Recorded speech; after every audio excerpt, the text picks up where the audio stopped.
What was Coach Nickerson's message or your position coach's message to you guys as the game kind of started to slip there? Just the focus, have some pride in when you know what we're doing. You came into our house, like I said.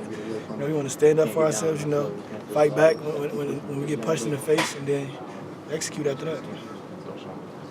Think of Lovie Smith, Hardy Nickerson team. You think defense. What's the next step for this group to take that step forward? Definitely the focus and execute. A lot of mental errors we had out there. Not really. They made better plays than us one-on-ones sometimes, but for the most part, it was a lot of mental errors. We kind of beat on ourselves, and they took advantage of that. That's what we got to focus on. Coming into the week, what was your guys' keys? What was kind of your plan to get them away from doing what they do? For one, we wanted to stop the run. They got a speedy guy, number 4, out on the edge. We wanted to take that away in the passing game. That's what we really want to do for the most part, kind of let up on both of them.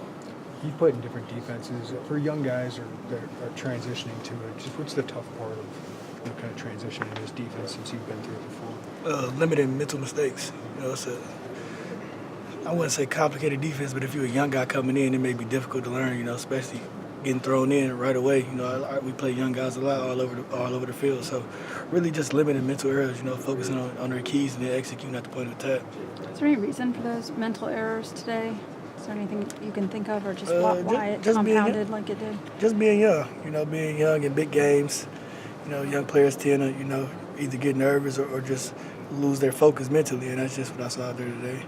Did today feel like the chance for a bigger win or maybe a statement? Like you said, homecoming, get 2 Big Ten games in a row. Did it seem like there was something a little bit at stake today? Yeah, it was a lot at stake, actually. We wanted to come get our second Big Ten win. We wanted to come out and protect our house. We wanted to win in front of our fans on homecoming. It's a lot of big things, we wanted to do as a team that we failed.